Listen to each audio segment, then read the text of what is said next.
Lá. Hoje a gente vai fazer uma viagem por um universo que está em todo lugar, mas que quase nunca paramos para pensar. É verdade. Pensa num frasco de soro fisiológico, no álcool 70 que temos em casa, ou até num xarope para tosse. Uhum. Todos eles são o que a química chama de soluções. Mas o que isso significa na prática?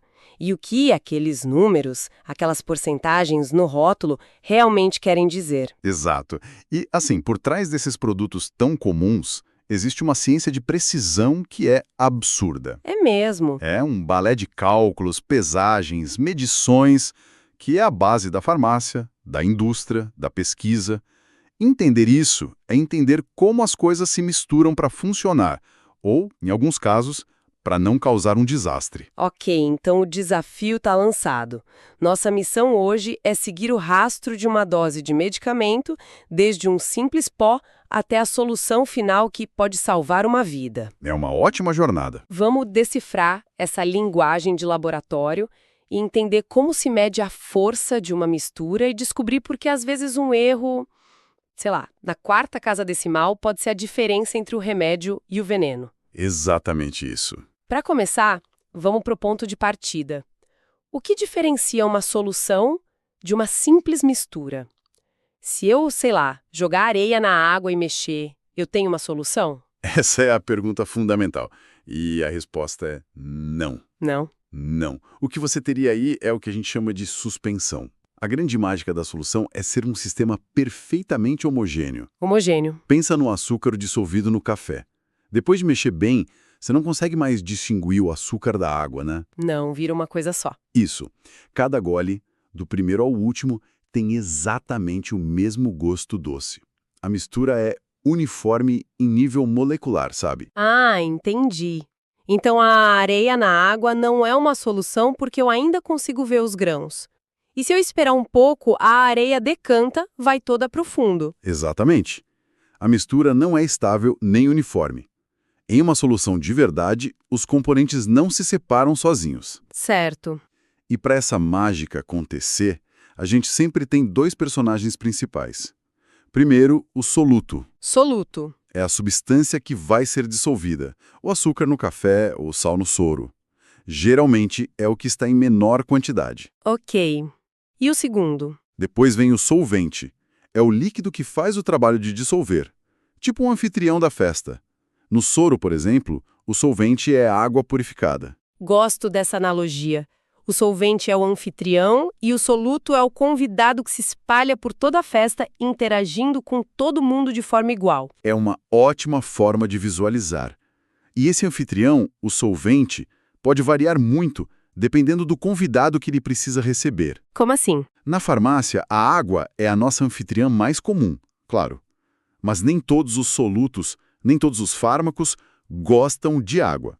Alguns são como o óleo, sabe? Simplesmente não se misturam. E aí? O que se faz nesses casos? Aí a gente busca outros anfitriões. Isso cria diferentes tipos de soluções.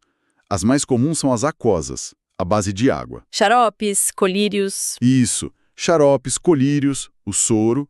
Depois a gente tem as hidroalcoólicas, que usam uma mistura de água e álcool. O álcool consegue dissolver coisas que a água sozinha não consegue. Ah, tipo extrato de plantas? Perfeito, como em certas tinturas. E por fim, temos as oleosas.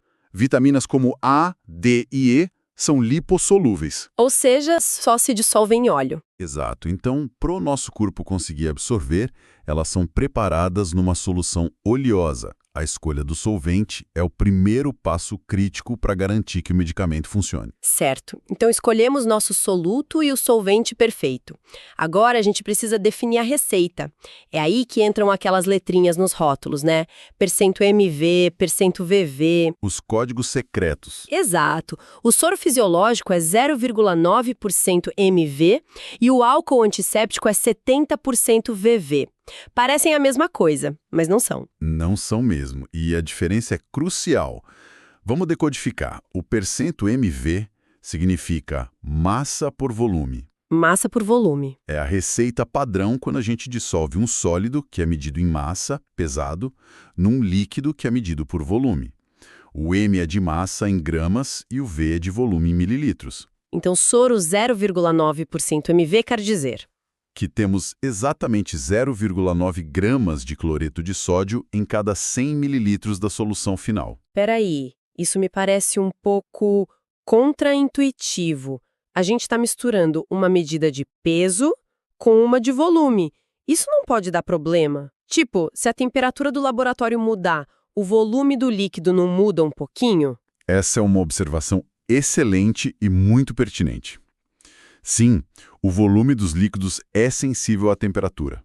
E aí? Por isso, em laboratórios de controle de qualidade, as preparações são padronizadas por uma temperatura específica, geralmente 20 ou 25 graus Celsius.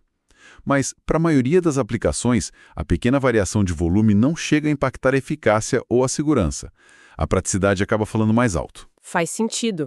É uma questão de praticidade versus uma precisão que talvez não seja necessária ali. Ok. E o outro código, o %VV? Esse é o %VV, que significa volume por volume. Usamos quando misturamos dois líquidos. Ah, ok, líquido com líquido. Isso. A gente mede o volume do soluto líquido e o volume final da solução. O exemplo clássico é o álcool 70%. A receita diz: pegue 70 ml de álcool etílico puro e adicione água até que o volume total da mistura chegue a 100 ml. E aqui tem uma daquelas coisas que explodem a cabeça, né? Por que 70%? A gente tende a pensar que o álcool mais puro, tipo 95%, seria um desinfetante muito mais potente. Pois é, esse é um dos melhores exemplos de como a química pode ser contraintuitiva. E por quê? O álcool a 95%, que a gente chama de álcool absoluto, é tão agressivo, tão desidratante, que ao entrar em contato com uma bactéria, ele coagula a parede celular dela quase que instantaneamente. Ele cria tipo uma casca. Quer dizer que ele sela a porta de entrada? Exatamente. Ele danifica a superfície, mas impede que o próprio álcool penetre na célula para destruir as proteínas vitais lá dentro. Nossa, que loucura! Já o álcool 70%, por ter aquela pequena quantidade de água, age de forma mais lenta e inteligente. A água retarda essa coagulação da parede, permitindo que o álcool entre na célula e mate o micro-organismo de dentro para fora. É um caso clássico onde menos é mais. Incrível, então a água não está ali só para diluir, ela é uma cúmplice estratégica na ação do álcool. E para fechar essa parte das receitas, e o %MM que a gente vê em pomadas? %MM é massa por massa. É escolha lógica quando você mistura um sólido, o princípio ativo, numa base semissólida, como uma pomada. Porque não dá para medir o volume de uma pomada direito, né? Exatamente. Seria muito impreciso. Então a gente pesa tudo. Uma pomada de hidrocortisona a 2% MM tem 2 gramas do ativo em cada 100 gramas de pomada. Cada anotação dessas é uma ferramenta para garantir a precisão no ambiente certo. Confundir uma com a outra pode ser desastroso. Imagino. Lembro de um caso no laboratório em que uma solução foi preparada usando MV quando a receita pedia MM. O resultado foi uma concentração toda errada. Um lote inteiro de análise teve que ser descartado. Foi um lembrete caro da importância desses detalhes. Uau! Ok, então já temos a receita. Mas na prática, num hospital, numa farmácia grande, ninguém fica pesando um pozinho toda vez que precisa de uma solução, certo? Nem um pouco prático, seria muito ineficiente. Então, como é que funciona? O que se faz é preparar uma solução super concentrada, que chamamos de solução estoque, e guardá-la. Pensa nela como um suco concentrado que você compra no mercado. Ah, entendi. Quando um médico prescreve uma dose específica, mais fraca, o farmacêutico simplesmente dilui uma pequena quantidade dessa solução estoque. Como o nosso suco de pozinho. O pó é o soluto. Se eu coloco o saquinho num copo de água, o suco fica super forte. Se eu uso o mesmo saquinho numa jarra grande, ele fica fraco. A quantidade de pó não mudou. O que mudou foi o volume de água. Perfeito. O princípio da diluição é exatamente esse. A quantidade de soluto é constante, a gente só adiciona mais solvente para espalhar esse soluto, diminuindo a concentração. E tem um jeito de calcular isso com precisão, né? Tem. E para fazer isso com a precisão de um relógio suíço, a gente usa uma fórmula elegantíssima e muito poderosa. C1V1 igual a C2V2. A famosa C1V1 igual a C2V2. Vamos traduzir isso. Vamos lá. C1 é a concentração inicial, a da nossa solução estoque, a forte. Certo. V é o volume que a gente vai pegar dessa solução forte. C2 é a concentração final que a gente quer atingir, a mais fraca. E V2 é o volume final que a gente quer preparar. Com 3 dessas informações, a gente sempre descobre a quarta. Vamos para um exemplo real. O antisséptico clorexidina. Ele é vendido numa solução estoque bem concentrada, a 20%, certo? Isso, 20%. Se eu preciso preparar 200 ml, que seria o V2, de uma solução bem mais fraca, a 0,5%, o C2, como eu sei quanto da solução forte eu tenho que pegar? É só aplicar a fórmula. Concentração inicial, 20%, vezes o volume inicial, V1, que a gente não sabe, Igual. é igual a concentração final, 0,5%, vezes o volume final, 200 ml. Fazendo a conta, 0,5 vezes 200 dá 100. Certo. Agora, a gente isola o V1. 100 dividido por 20. O resultado é 5 ml. Espera um pouco. Então, com apenas 5 mililitros, que é tipo uma colher de chá, a gente consegue fazer quase um copo inteiro de um produto com a força exata? Exatamente. A margem de erro parece minúscula. O que acontece se a pessoa que está preparando errar essa medida por, sei lá, meio mililitro? Sua intuição está certíssima. E aí que a coisa fica séria. Como assim? Num antisséptico, talvez um pequeno erro não seja crítico. Mas imagina que estamos falando de um medicamento quimioterápico. Ou um remédio para um bebê recém-nascido, onde a dose é calculada por quilo. Nossa. Um erro de meio mililitro pode significar uma overdose ou uma subdose. Pode ser a diferença entre a eficácia do tratamento e a toxicidade severa. É por isso que a medição desse V1 é feita com instrumentos de altíssima precisão, como pipetas volumétricas. A fórmula C1, V1, igual a C2V2, é simples, mas sua aplicação carrega uma responsabilidade imensa. Isso paga a promessa do início. A precisão é literalmente uma questão de vida ou morte. E isso me leva ao último passo. A dose foi diluída. Como o laboratório de controle de qualidade garante que os 0,5% são exatamente 0,5000%? Exato. Agora a gente entra no território do controle de qualidade, onde aproximado não é uma opção. Certo. Para entender isso, imagina que você precisa fazer 2 testes diferentes. No primeiro, o objetivo é só saber se existe sal numa amostra de água. É uma pergunta de sim ou não. Ok, tem ou não tenho? No segundo teste, o objetivo é saber exatamente quantos gramas de sal existem ali. A pergunta é quanto.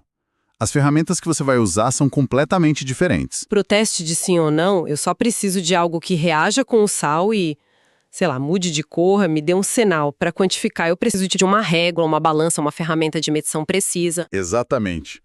Essa é a diferença fundamental entre uma solução reagente e uma solução volumétrica, que a gente também chama de solução padrão. Solução reagente e solução padrão. A reagente é a ferramenta do sim ou não. A gente prepara com uma concentração aproximada, tipo nitrato de prata a 5%. Se pingar na água com sal, forma um precipitado branco. Teste positivo. Fim de papo. E a volumétrica? É a régua de alta precisão. É o paquímetro a laser da química. Uma solução volumétrica tem sua concentração conhecida com uma exatidão absurda, com várias casas decimais. Tipo 0,102 mol por litro. Uau! É com uma solução dessas que o laboratório confirma que um comprimido de paracetamol tem mesmo 500 miligramas, e não 480 ou 520. E como se atinge esse nível de precisão? Não é só pesar e misturar com mais cuidado. É mais complexo. O segredo está num processo chamado padronização. Padronização. Depois de preparar a solução com um valor teórico, digamos 0,1 mol/litro, a gente calibra essa solução. Isso é feito fazendo-a reagir contra uma substância de pureza praticamente perfeita, 99,99%, que chamamos de padrão primário.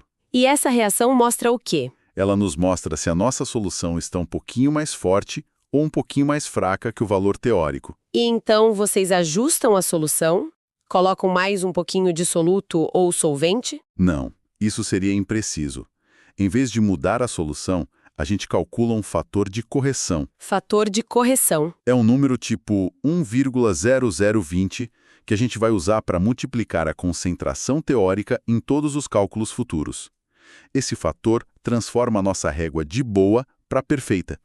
É esse rigor que garante que a dose no rótulo é a dose real no frasco. Então, recapitulando a nossa jornada, saímos de um pó, o soluto, que foi dissolvido num líquido, o solvente, para formar uma solução. Uhum. Essa mistura foi descrita numa receita precisa, com uma linguagem tipo MV ou VV. Certo. Depois, uma pequena parte dessa solução foi cuidadosamente diluída, usando a fórmula C1V1 igual a C2V2, para criar uma dose específica. Exato. E, finalmente, uma outra solução, uma padrão, foi usada para verificar com precisão cirúrgica se a dose final estava perfeita. O que é fascinante é como esses conceitos, que parecem tão básicos, misturar, diluir, medir, são os pilares que garantem a segurança e eficácia de quase tudo na área da saúde. É uma ciência silenciosa, né? É silenciosa, mas onipresente. Da bolsa de soro que hidrata um paciente à análise que libera um lote de vacinas. Fica aqui uma reflexão, então. Da próxima vez que alguém se deparar com um produto que é uma solução, um desinfetante, um cosmético, um aditivo para o carro, vale a pena lembrar da ciência e da precisão que estão ali. Com certeza. E talvez pensar em como essa busca pelo balanço certo, pela concentração perfeita, se aplica em tantas outras áreas, na culinária, na metalurgia, até nas nossas relações. No fim das contas, talvez grande parte do mundo seja apenas uma questão de encontrar a solução perfeita.